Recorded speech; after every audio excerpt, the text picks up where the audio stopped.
हम लोग चार्ट देख लिए चार्ट देख लिए, पर्सन भी देख लिया ना कि क्या कितने पर्सन होते हैं, 3 पर्सन होते हैं, 3 पर्सन होते हैं। चार्ट भी हम लोग सही से याद कर लिए। अब हम लोग क्या स्टार्ट करने वाले हैं, हम बोले थे ना कि नरेशन को भी साइड में रखो, अब साइड से हम लोग उसको मिडिल में ला रहे हैं ना। तो नरेशन, नरेशन का मतलब क्या होता है, किसी को नहीं बता पाएंगे हमको लगता है। नरेशन का मतलब होता है कथन, बयान, स्पीच। नरेशन का मतलब यही होता है ना। अगर हम बोला जाए तो, अगर इसको हम बोला जाए नरेशन मत बोलो, इसको क्या बोलो, स्पीच बोलो। कथन बोलो, बयान बोलो, नरेशन का मतलब स्पीच समझो। तो अगर हम बोले नरेशन कितने तरह का होता है या स्पीच कितने तरीके का होता है, यही बात बोल सकते हैं। तो कितने तरीके का होता है, 2 तरीके के होते हैं। जिसको बोलते हैं पहला को डायरेक्ट स्पीच या डायरेक्ट नरेशन बोल दो, या इनडायरेक्ट स्पीच।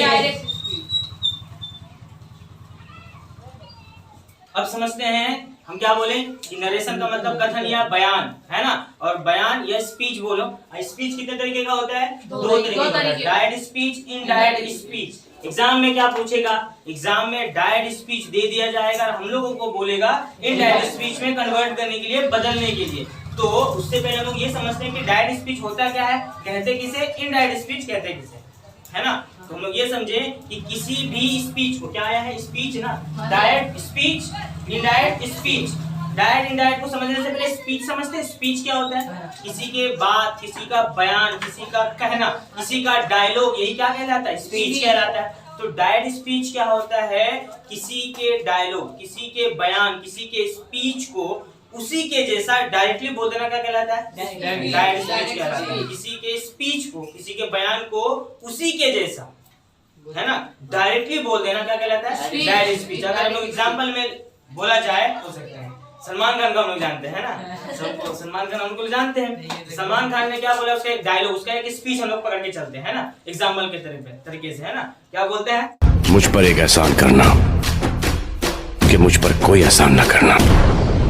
ये डायरेक्ट स्पीच है, ये इनडायरेक्ट स्पीच है, डायरेक्ट स्पीच है। ये जो डायलॉग, जो स्पीच बोला था, सेम टू सेम हम वही बोल रहे कि मुझ पर एक एहसान करना कि मुझ पर कोई एहसान मत करना, ये डायरेक्टली हम बोल दिए। अगर इसको बोला जाए कि इसको इनडायरेक्ट स्पीच में बोला जाए, तो अब इनडायरेक्ट स्पीच में क्या होता है कि किसी के स्पीच को, किसी के बयान को हम अपने तरीके से बोलेंगे तो उसको क्या बोलते हैं हम लोग, इनडायरेक्ट स्पीच। मुझ पर एक एहसान करना है कि मुझ पर कोई एहसान मत करना, सेम टू सेम उसी को उठाकर हम डायरेक्टली बोलते हैं डायरेक्ट स्पीच। इसी को इनडायरेक्ट स्पीच में बोला जाए तो अरमान मलिक क्या हो सकता है, बोलो। एक एहसान करना कि उस पर उस पर एक एहसान करना कि उस पर कोई एहसान मत करना, ये होगा ना। उस पर एक एहसान करना कि मुझ पर कोई एहसान नहीं करना, ये डायरेक्ट स्पीच। इनडायरेक्ट स्पीच, उस पर एक एहसान करना कि उस पर कोई एहसान नहीं करना। संजय दत्त को सब जानते हैं। अगर हम बोले कि संजय दत्त कहता है, ये संजय दत्त ने कहा मैं हूं खलनायक, अब ये क्या बोल सकते हैं, ये डायरेक्ट स्पीच है, इनडायरेक्ट डायरेक्ट स्पीच है। जिसे जैसे उसने कहा था, अंदाज नहीं, वो डायलॉग जैसे बोला था सेम टू सेम वही बोले ना कि मैं हूं खलनायक। अगर इसको हम बोला जाए, उसी के डायलॉग को हम उसी के जैसा डायरेक्टली बोल रहे हैं, ये डायरेक्ट स्पीच है। अगर हम बोलेंगे इरफान अली कि इसी डायलॉग को, इसी स्पीच को, इसी बयान को हम इनडायरेक्ट स्पीच में बोला जाए तो क्या होगा, वो है खलनायक, वो है खलनायक, वो है खलनायक, है ना। अगर शाहरुख खान को हम जानते हैं तो शाहरुख खान, मैं हूं ना, सूफी उल कादरी, बताओ कि ये डायरेक्ट स्पीच है, इनडायरेक्ट स्पीच है, डायरेक्ट, मैं हूं ना, डायरेक्ट स्पीच है ना। अगर हम इसको बोले इनडायरेक्ट स्पीच में, बताओ तो क्या होना चाहिए, बार बार ऐसे नहीं कर सकते, मैं हूं ना, वो है ना, क्या बात है, सही है। हाँ सर, समझ गए कि डायरेक्ट स्पीच क्या होता है, इनडायरेक्ट स्पीच क्या होता है। अब ये तो हम लोग क्या कर रहे थे, मौखिक, ओरल से हम लोग समझ रहे थे कि डायरेक्ट स्पीच, इनडायरेक्ट स्पीच क्या होता है। मगर एग्जाम में तो मौखिक या ओरल तो आता नहीं है, वाइवा तो होता नहीं है। क्या होता है, रिटेल में क्वेश्चन देगा, क्या देगा, डायरेक्ट स्पीच में, और हम लोग को करना पड़ेगा उसको इनडायरेक्ट स्पीच में। तो कैसे करेंगे, उसका एक तरीका है। अगर चार्ट को अच्छे तरीके से हम लोग चार्ट के आए होंगे तो अच्छे से याद रहेगा, अच्छे से बन भी जाएगा। क्वेश्चन है कि मान लो लिखा हुआ है कि राम सेज लिखा हुआ, अभी किसी को कुछ लिखना नहीं है, बूझ रहे हैं तो किसी को कुछ लिखना नहीं है, हम लिखे अभी कुछ नहीं, उसको बात का टाइम दिया जाएगा, उसको टाइम दिया जाएगा। लिखा हुआ राम सेज, सेज का मतलब क्या होता है, किसी को मालूम? कहना। से का मतलब या सेज का मतलब, से का मतलब क्या होता है? कहना। हम लोग जान रहे हैं। और सेज का मतलब भी सेज, अच्छा ये सेज क्या है? V1 या V5? V5 है। इसका मतलब ताते की कहता है ना। इसका मतलब राम कहता है, राम कहता है मैं बीमार हूँ। डायरेक्ट या इनडायरेक्ट स्पीच? Direct speech. मैं बीमार हूँ, राम कहता है मैं बीमार हूँ, राम कहता है कि मैं बीमार हूँ। अगर वही चीज इरफान भी बोलेगा कि राम कहता है मैं बीमार हूँ, डायरेक्ट स्पीच या इनडायरेक्ट स्पीच? डायरेक्ट स्पीच, क्योंकि सेम टू सेम बोला कि मैं बीमार हूँ, ये भी क्या बोल रहा कि मैं बीमार हूँ, ये तो डायरेक्ट स्पीच हुआ। मगर इसको हमको करना किस में है? इनडायरेक्ट स्पीच में हम लोग को करना है। तो इसको बनाने का तरीका क्या है? तो उसको समझने से पहले एक चीज समझ जाओ कि इसको है ना दो भागों में तोड़ के हम लोग अगर बनाते हैं, समझते हैं तो बहुत बेहतर होगा। कहीं पे भी हम लोग अटकेंगे नहीं नरेशन में, है ना। चलो देखते हैं ये क्या है। इन्वर्टेड एक कोमा नीचे दिया हुआ है, उसके बाद डबल इन्वर्टेड कोमा से एक स्पीच को क्या बंद कर देगा। हम लोग इंग्लिश बुक में कभी भी देखेंगे ना, तो कहीं देखेंगे कोई सेंटेंस को डबल इन्वर्टेड कोमा में बंद कर देता है। देखें कभी इंग्लिश बुक में भी कहीं ना कहीं होगा ऐसा। क्यों होता है? वो किसी का स्पीच होता है, किसी का वो बयान होता है। इंग्लिश में किसी के बयान को डबल इन्वर्टेड कोमा में हम लोग बंद कर देते हैं, उसके अंदर ही लिखते हैं। इसका मतलब ये कौन है? किसी का स्पीच है ना। मैं बीमार हूँ, किसने कहा? राम कहता है कि मैं बीमार हूँ, उसका मतलब ये स्पीच है। तो इन्वर्टेड कोमा के लेफ्ट वाले जितने भी भाग है, इसको हम लोग बोलते हैं रिपोर्टिंग वर्ब। रिपोर्टिंग वर्ब बोलते हैं। क्या बोलते हैं? Reporting verb. किसको? इन्वर्टेड कोमा के लेफ्ट साइड जितने भी हैं सब क्या कहलाता है? Reporting verb. किसके कारण? इसी के कारण, ये सेज वाला वर्ब कहता है। तो ये रिपोर्टिंग वर्ब कहलाया। अब हम बोले कि ये इन्वर्टेड कोमा के राइट साइड वाले जितने भी है पार्ट को हम लोग क्या बोलते हैं? ये क्या है? स्पीच है ना। तो ये क्या कहलाता है? Reported speech. समझ आया? हम बात बीच में पूछ भी लेंगे अचानक, बताओ कि रिपोर्टिंग वर्ब कौन, रिपोर्टेड स्पीच कौन। ये रिपोर्टिंग वर्ब काम आएगा एक जगह पे। इन्वर्टेड कोमा के लेफ्ट साइड वाले क्या कहलाता है? रिपोर्टिंग वर्ब, और ये रिपोर्टेड स्पीच। समझ रहे हैं? ये समझ रहे हैं। अब यहाँ पे हम लोग इसको बनाने का तरीका समझते हैं कि इसको बनाएंगे कैसे। इसको साफ करते हैं। अब हम लोग इसका क्या है? अच्छा ये डायरेक्ट या इनडायरेक्ट स्पीच? डायरेक्ट स्पीच है। चलो इसको डायरेक्ट स्पीच ही कर देते हैं। हम लोग को बनाना क्या है? इनडायरेक्ट स्पीच बनाना है। चलो बनाते हैं। कोई रूल नियम नहीं लिखा था, डायरेक्ट हम लोग सीखेंगे, है ना। यहाँ रहना चाहिए, कॉपी में रहे ना रहे, यहाँ रहना चाहिए, है ना। चलो देखते हैं। अब इसको क्या कर रहे हैं हम लोग? सॉरी, हम इसको क्या कर रहे हैं? इनडायरेक्ट स्पीच बना रहे हैं। तो राम का राम हो जाएगा, है ना। अब देखते हैं सेज है तो क्या हो जाएगा? सेज का सेज। अगर सेज होता तो से का से, मगर यहाँ सेज आएगी क्योंकि राम है, राम के साथ डिफर करता है। चलो ठीक है, राम सेज जैसे का तैसे करते। अभी तो कुछ किए क्या? अभी तो कुछ नहीं किए। अब आते हैं ये इन्वर्टेड कोमा जो है ना, इन्वर्टेड कोमा यहाँ है, जो ये इन्वर्टेड कोमा है उसको हम लोग को क्या करना पड़ेगा? हटाना पड़ेगा। उसके लिए हम लोग एक वर्ड का इस्तेमाल करते हैं जिसका नाम है दैट। ये किसके लिए आया है? ये इन्वर्टेड कोमा को रिमूव करने के लिए, हटाने के लिए। चलो ठीक है, राम का राम, सेज का सेज, इन्वर्टेड कोमा को हटाने के लिए दैट का इस्तेमाल करते हैं। चलो अब आते हैं एक बात पर। एक छोटा सा फॉर्मूला है। एक छोटा सा फॉर्मूला। कितना छोटा? इतना छोटा, है ना। कौन सा छोटा? अब इसको देखने से पहले इसको ही करो। SON। हाँ सर, मालूम है। इसका नीचे लिखते हैं 1 2 3 लिखते हैं। ये समझते क्या है? ये 1 2 3 का मतलब समझ रहे हैं? ये क्या है? First person, second person, third person. ये 1 2 3 लिखे, नीचे क्या है? पर्सन है। जो नीचे में जो होता है पर्सन है। First person, second person, third person. और ऊपर वाला S for subject, O for object, N for no change. Subject, object, no change. First person, second person, third person. ध्यान में रहेगा। देखो क्या होगा। अब हम आगे बढ़ते हैं, देखते हैं। रिपोर्टिंग वर्ब का काम हो गया है।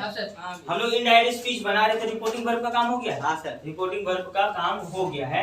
रिपोर्टिंग वर्ब में हम लोग एक चीज देख रहे हैं कि इन्वर्टेड कोमा भी आया, उसको भी हम लोग सॉल्व कर दिए, बना दिए। अब आते हैं मेन मुद्दा पे, जो इस पार्ट का नाम क्या है? रिपोर्टेड स्पीच में हम क्या बोले? हम लोग एक चीज ध्यान दे रहे हैं कि जब भी डायरेक्ट स्पीच में जो नाउन या प्रोनाउन आ रहा था, इनडायरेक्ट स्पीच में वो बदल रहा है। जैसे कि अगर हम बोले, अगर इसी को हम ऐसे बोले कि राम कहता है कि मैं बीमार हूँ। राम कहता है कि मैं बीमार हूँ। अगर इसको हिंदी में ही बोला जाए, इसको इनडायरेक्ट स्पीच में ही बोला जाए, कैसे बोलेंगे? राम कहता है कि वह बीमार है। तो यहाँ पे मैं आया था, मगर हम लोग इनडायरेक्ट स्पीच में वह करते हैं, क्या बदल जा रहा था ना? तो इसमें भी इसका मतलब बदल रहा है ना, तो हम लोग चेंजेस होगा इसमें। रिपोर्टेड स्पीच में कुछ चेंजेस होते हैं, तो वो चेंजेस किसके अकॉर्डिंग होते हैं? रिपोर्टिंग वर्ब के हिसाब से चेंजेस होगा। ठीक है, रिपोर्टिंग वर्ब के हिसाब से चेंजेस होगा। अब आते हैं रिपोर्टेड स्पीच। अच्छा, यहाँ तक तो कुछ है क्या ऐसा कंफ्यूजन वाला बात? कोई कंफ्यूजन वाला बात नहीं। अब आते हैं, देखते हैं रिपोर्टेड स्पीच का पहला जो वर्ड लिखा हुआ है, ये प्रोनाउन है आई। अब आई है, थोड़ा सा ध्यान से समझेंगे, बदल जाएगा। ये आई कौन सा पर्सन? First person. क्या लिखा हुआ है? क्या बोला? First person. क्या बोला ये? First person. फर्स्ट पर्सन जैसे बोला, यहाँ पे ध्यान आ जाना चाहिए। जैसे फर्स्ट पर्सन बोला, कहाँ ध्यान आना चाहिए? यहाँ पे। ठीक इसके ऊपर क्या लिखा हुआ है? सब्जेक्ट। मतलब कि ये जो है आई फर्स्ट पर्सन है, ये फर्स्ट पर्सन है और चेंज होगा। हम क्या बोले? रिपोर्टेड स्पीच में जितना भी नाउन प्रोनाउन होगा, क्या करना पड़ेगा? उसको चेंज करना पड़ेगा हमको। तो आई है first person, first person change होगा सब्जेक्ट के हिसाब से। किसका सब्जेक्ट? रिपोर्टिंग वर्ब में जो सब्जेक्ट होगा उसी को उठा के रख देंगे। आई है first person, first person change होगा, फर्स्ट पर्सन चेंज होगा रिपोर्टिंग वर्ब के सब्जेक्ट के हिसाब से। अब देखते हैं, आई तो फर्स्ट पर्सन है, चेंज होगा रिपोर्टिंग वर्ब के सब्जेक्ट के हिसाब से। रिपोर्टिंग वर्ब का सब्जेक्ट कौन? राम है। मगर एक चीज हम लोग जानते हैं ना, कि अगर एक प्रॉपर नाउन का इस्तेमाल हम लोग कर दें और फिर से उसी के बारे में चर्चा किया जाए, तो हम लोग प्रॉपर नाउन का इस्तेमाल नहीं करेंगे। क्या करेंगे? उसके बदले पर एक प्रोनाउन का इस्तेमाल करते हैं। तो यहाँ एक बार तो राम लिख दिए, फिर से हम लोग को यहाँ राम लिखेंगे तो क्या चलेगा? नहीं। उसके लिए हम लोग क्या करेंगे? एक प्रोनाउन का इस्तेमाल करेंगे। तो राम के लिए कौन सा प्रोनाउन? चलो ही लिख देते हैं, ही लिख दिए। अभी तक तो किसी को कंफ्यूजन है कि आई था मगर इनडायरेक्ट स्पीच में ही हो गया, कैसे हुआ? कोई कंफ्यूजन नहीं है। फर्स्ट पर्सन, ये है फर्स्ट पर्सन, ये तो खुद से देखना पड़ेगा ना। ये फर्स्ट पर्सन सब्जेक्ट के हिसाब से चेंज होगा रिपोर्टिंग वर्ब के सब्जेक्ट के हिसाब से। रिपोर्टिंग वर्ब का सब्जेक्ट है राम, राम के लिए ही लिख दिए। अब आते हैं यहाँ पे, इसका हेल्पिंग वर्ब में देख रहे हैं क्या लिखा हुआ है? एम। तुमको यहाँ अजीब बहुत सारा सवाल मिल सकता है, तो हमको कैटेगरी जानना पड़ेगा। कैटेगरी होता है यहाँ, है ना, हेल्पिंग वर्ब का। जैसे यहाँ एम है, इसका मतलब ये कौन सा कैटेगरी? इज एम का कैटेगरी। यहाँ पर अगर हैज आता, सॉरी आई के साथ हैव होता ना, अगर यहाँ हैव होता किसका कैटेगरी? हैवेज का कैटेगरी। अगर यहाँ पे वॉज होता तो वॉज वेयर का कैटेगरी। अगर यहाँ पे सैल या विल होता तो सैल विल का कैटेगरी। समझ रहे? सबका कैटेगरी। तो यहाँ पे आया है एम, किसका कैटेगरी? इजेमर का कैटेगरी। तो आई के साथ एम हुआ, तो ही के साथ भी एम ही लगेगा? नहीं, के साथ इज लगता है, उसके बाद इल। चलो अब देखते हैं, हम लोग हिंदी में तो बोले थे कि वह कहता है मैं बीमार हूँ, डायरेक्ट स्पीच। और उसका हिंदी में हम लोग क्या बोले थे? राम कहता है वह बीमार है। ये तो हम लोग हिंदी में बयानबाजी मौखिक कर दिए थे, ओरल कर दिए। चलो हम लोग रिटर्न में अगर किया है डायरेक्ट स्पीच, क्या इनडायरेक्ट स्पीच में वो हुआ है? राम कहता है, राम से कहता, दैट का मतलब क्या होता है मालूम है? कि राम कहता है कि वह बीमार है। मतलब रिटर्न में भी हम लोग डायरेक्ट से इनडायरेक्ट हो गया। तो है भारी बात है इसमें ना, नरेशन को भारी बात है। ये क्वेश्चन लेंगे इजीली बन जाएगा, इजीली बन जाएगा। ये मेन है तो हम बोले ना, सब एक दूसरे से जुड़ा हुआ है, सब एक दूसरे से जुड़ा हुआ है। अगर पर्सन याद नहीं रहेगा, अगर पर्सन याद नहीं रहेगा तो ये वाला सही से बैठेगा नहीं। तो अभी हम लोगों ने क्या देखा? डायरेक्ट स्पीच, इनडायरेक्ट स्पीच हो गया ना। समझ गए कि क्या होता है डायरेक्ट स्पीच और इनडायरेक्ट स्पीच। कुछ एग्जांपल ले लेते हैं, कुछ क्वेश्चन ले लेते हैं। अब इसको देखते हैं, इसे बना लिया, उसको क्या करेंगे? चेकआउट करेंगे। जो नहीं बनाया वो सीख लेंगे। अगर देखते हैं, शीतल का शीतल, सेज का से होगा। हाँ सर, जो होगा वही तो होगा, जादूगर होगा। उसके बाद हम लोग क्या करेंगे? इनवर्टेड कॉमा को हटाने के लिए दैट का इस्तेमाल करते हैं, दैट दे देंगे। उसके बाद हम लोग आते हैं कहाँ पे? वो कौन सा हिस्सा है? इस हिस्सा को क्या बोलते हैं? फर्स्ट पर्सन मतलब नहीं, इस हिस्से को क्या बोलते हैं sir? Reported speech. Reported speech. Reported speech में आ गए। कुछ काम नहीं रहता है रिपोर्टिंग वर्ब में, रिपोर्टेड स्पीच में काम आता है। चलो आते हैं, देखते हैं। सबसे पहले मेरा नजरिया यही रहता है हाँ, कि सर। जो भी सब्जेक्ट रहेगा उसका हम पहले पर्सन देखते हैं पर्सन। कि कौन सा first person, person. First person. जैसे फर्स्ट पर्सन मेरे दिमाग में आया, यहाँ देख लेंगे, ठीक इसके ऊपर देखेंगे, मतलब फर्स्ट पर्सन चेंज होता है रिपोर्टिंग वर्ब के सब्जेक्ट के हिसाब से। रिपोर्टिंग वर्ब का सब्जेक्ट क्या है? शीतल। तो एक बार हम शीतल लिख दिए तो बार बार शीतल नहीं लिखेंगे। हाँ, सर। शीतल के लिए उसके शी, जेंडर के हिसाब से शी। प्रोनाउन लगाएंगे, क्या है? शी। शी आएगा आंसर। अब हम देखेंगे कि आई के साथ एम है, मतलब ये हाँ, इस सर। एमआर का कैटेगरी हाँ, है, सर। तो आई के साथ एम लगा मगर सी के साथ ई लगेगा। ए स्टूडेंट सही सही है सर, गुड है सही लगे सर, गुड। सही लगे सर। नेक्स्ट देखते हैं। हाँ सर। उसके बाद लिखा हुआ है द बॉय से बटन को मगा हटाने के लिए दैट का इस्तेमाल हम लोग करते हैं। उसके बाद फिर से आते हैं रिपोर्टेड स्पीच का सब्जेक्ट में। हाँ, सर। कौन है? आई। आई कौन सा पर्सन होता है? First first person. पर्सन होता है। रिपोर्टिंग वर्ब के सब्जेक्ट के हिसाब से चुना होगा। रिपोर्टिंग वर्ब का सब्जेक्ट मेरा कौन है? The boy. The boy। Boy लिख दिए तो उसके लिए क्या इस्तेमाल करेंगे? जेंडर के हिसाब से कौन सा He। प्रोनाउन? He, ही का he, इस्तेमाल सही है। प्रोनाउन कर देंगे ही। डॉक्टर। इससे वही डॉक्टर। करेंगे, सही है। डॉक्टर। सही है दाने लगे सर डन है सर डन है ही के दा भी और ई भी। ऐसा सही है सर द बॉय के लिए द बॉय एक सही साथ है है। ना, ये तो आर्टिकल है ना। द बॉय एक साथ, उसके लिए ही का सही है, इस्तेमाल सर। हम लोग हाँ सर, सही है सर। ठीक है। अब कुछ इसी में अनोखापन है, इसी में कुछ अलग